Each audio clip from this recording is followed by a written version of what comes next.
Hi, friends, and welcome back to another episode of This is for the Soul, the podcast, and I'm your host, Brianna Sade. If you are new here, hello, and if you are not, then you guys know that I do read tarot, and before each episode, I shuffle my deck and intuitively do a one-card pull just to get the vibes and connect with the collective and deliver any messages from the divine, spirit, or whatever it is that you believe in. I set the intention that if you come across this message, it was meant for you. So without further ado, let's get into the cards. So the card that I pulled for the day is the Fool in reverse.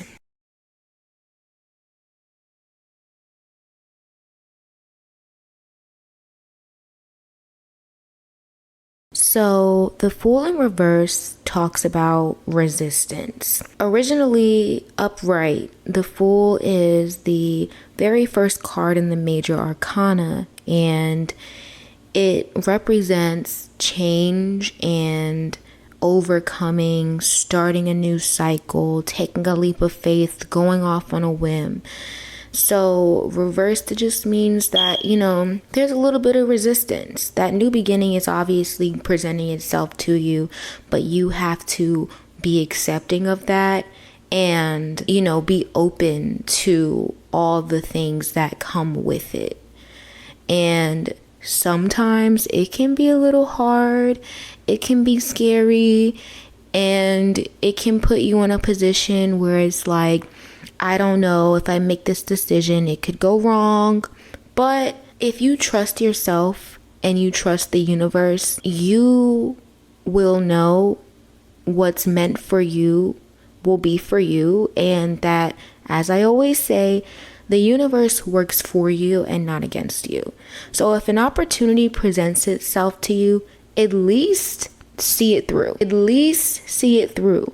Because sometimes it is those risky decisions that we choose to make in life that will ultimately get us to points that we never would have even imagined.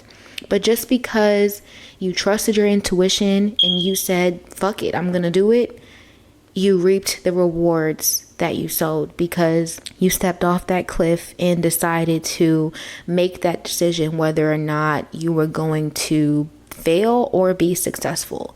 So that's the message for the day. I hope that it resonated with you guys just as much as it resonated with me. Now we can get into the episode. Hi guys. I'm not gonna say I'm back. I'm just gonna say I took a break from the break. Life update, if you haven't been following me keeping up with the pod, June has just been a really weird, chaotic month for me. I've been everywhere. I've been really busy, and I feel like I've just been living out of my suitcase, and I'm in this weird transitional period of my life, and everywhere I go just feels very temporary, like in terms of living. I guess it's a good thing because it means that I know that I'm meant to be somewhere better, and the universe is just guiding me to where I need to go. So it's just a lot that's been going on. I went home for a week and then I left again. Now I'm at school. I'm staying here. I'm working, and your girl has just been going through it. But aside from all of that, I have been working really hard and doing a lot of behind the scenes things. And I'm so excited because I have a very special announcement to make. I dropped my very first ebook, and I'm just so proud of myself because this has been a long time coming.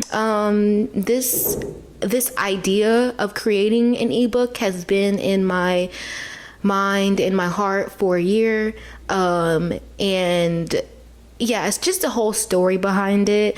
It's called This is for the Mind, Body, and Soul. It's a 10-tip guidebook on self-care and cultivating a better mindset and lifestyle for yourself. It has some really great value, and these are some of my own personal tips that I stick to this day, because every day just need a little reminder, a little pick me up, and it's my very first piece of published work, and I do eventually plan on writing more. Writing has been a secret love of mine, but I never knew how I wanted to go about showing off my writing to the world. I never really thought about that before last year, you know.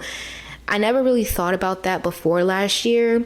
And I've had all these amazing ideas and I have all these wants and things that I want to do.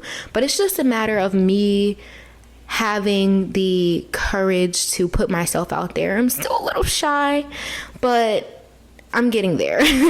I'm getting there. I'm working on being more open and showing off my talents and my creative ability and yeah, all that good stuff. But if you are interested in purchasing a copy, it is $7 and I now have a link tree. So the book link, my Google Forms for any questions, concerns, comments that you guys would like for me to address, and my direct streaming link for all of the my direct pod streaming link is up there as well. There should be a link to the link tree in my show notes, or if you can't find it there, if you follow me on my personal socials, Brianna Sade, or the podcast page _444 the soul _, the link should also be in those bios as well. I've had a thing for writing for a long time. Writing has been one of my secret loves. I like to write if it's something that I'm interested in. Like, I'm not just gonna sit there and say that I like to write research papers, because I don't. But if it's something that sparks my mind, or if it's something that I feel like I can elaborate on, I'm all for it. I can write pages and pages and pages and pages. It's just like a matter of the things that I'd like to, talk about. Back to the story of this book. Since a year ago, I was sitting in my room writing up a script. It was called This Is For You. And at that time, also, that whole script and stuff that I was writing for the book, I got the inspiration for This Is For the Soul from that. Like, all this stuff that has manifested now were things that I was thinking about doing a year ago. And that's why I said the universe works in crazy ways. And if you have a dream, or if you have a thought or an idea, and if you just think it and like this is something that you want to do, you have to believe that it's going to get done. Because I was trying to do all this last year, but I just didn't see it through at the time. And I guess like back then, like I said, I didn't really have the confidence to put myself out there, and me being shy and like even putting out my ebook now, like I was really hesitant about putting it out because I wouldn't say I was doubting myself, but it's just like, you have those moments where you feel really proud about your work, but then you're like, well, what will other people think about it? But it's just like, I can't think that way. Like, I can't tell people that they need to be confident in themselves, and I'm not being confident in myself. So I have to set that example if that's what I'm going to talk about. And my mom, she literally just told me the other day, if you don't put yourself out there, how will people know? And that really had me thinking, like, you know what, Mom, you're actually right. So I just went for it. I posted it everywhere. And now I'm telling you guys that I created a book. But I value my own self-care, and it's just very important to have a healthy relationship with yourself, which is all explained in the book. Because, self-care, it can be very simple and it can be very deep.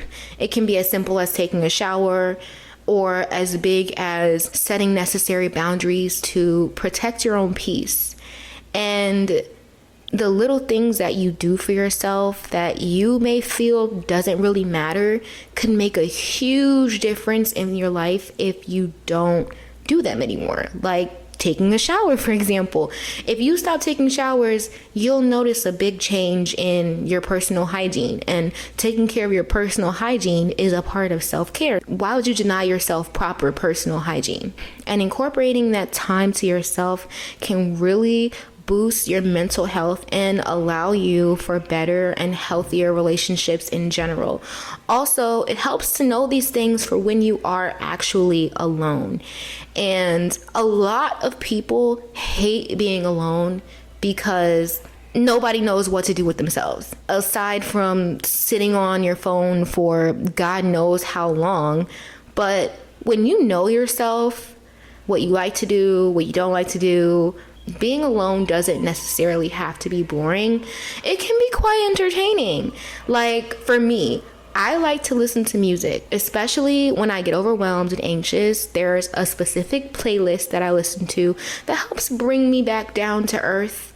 And music is very soothing. Music can change your mood just like that. Put on some good music and you're instantly feeling better. It's just something that helps me a lot. And lately I've just been connecting to my music and being intentional about the things that I listen to. I also smoke weed. Going outside on a nice day, getting high, that's a form of self-care because I don't need anybody else to do that. It's just me. I'm enjoying nature. I'm doing something I like to do. And boom, it's something fun for me to do. Reading, journaling, watching the Kardashians, YouTube, and researching because I am a nerd and I just like to look up all things that are interesting to me.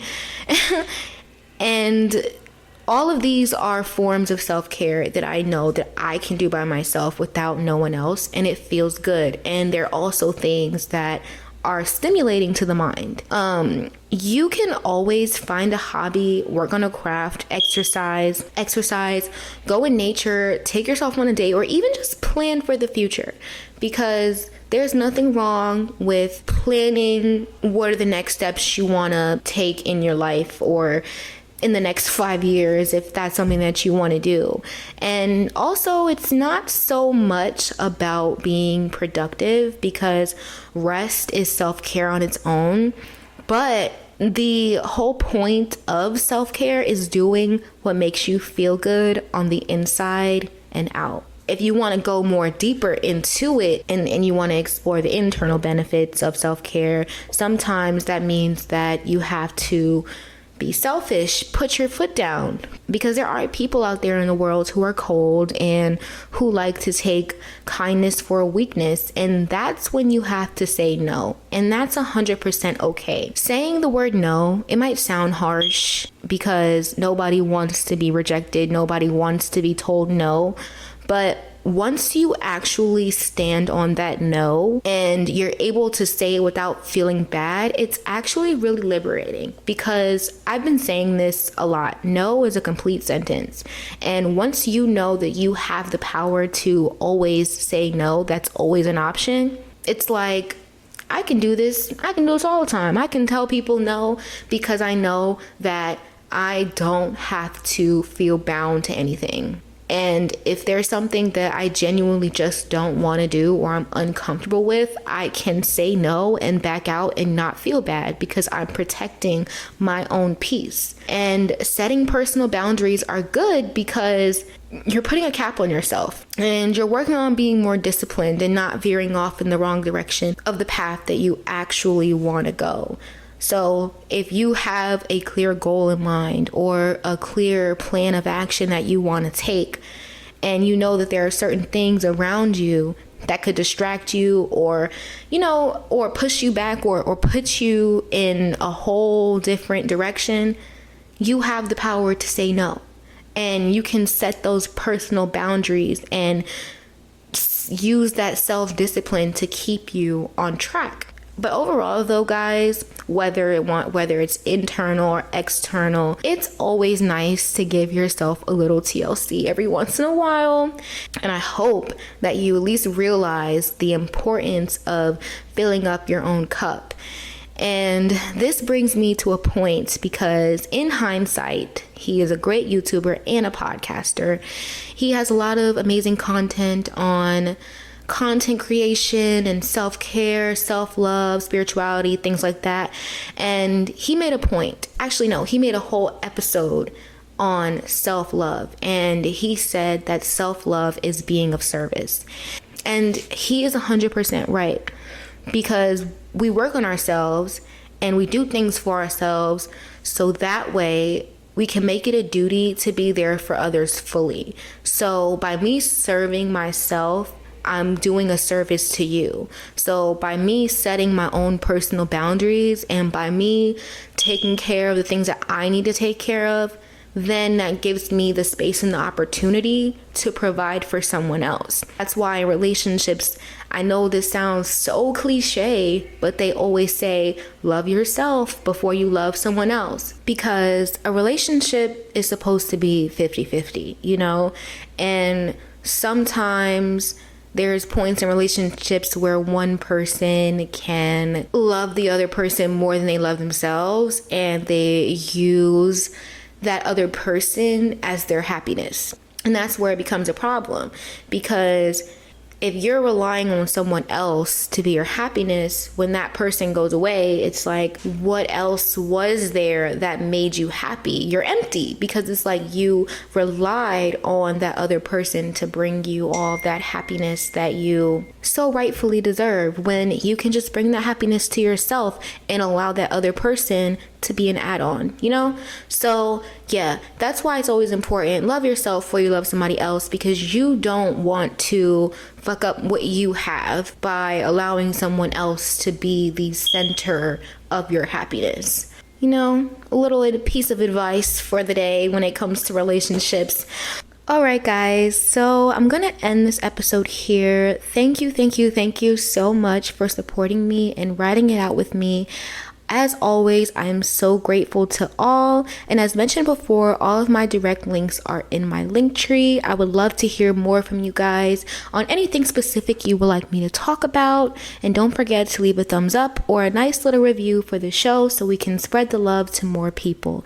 And I will catch y'all next episode. Bye.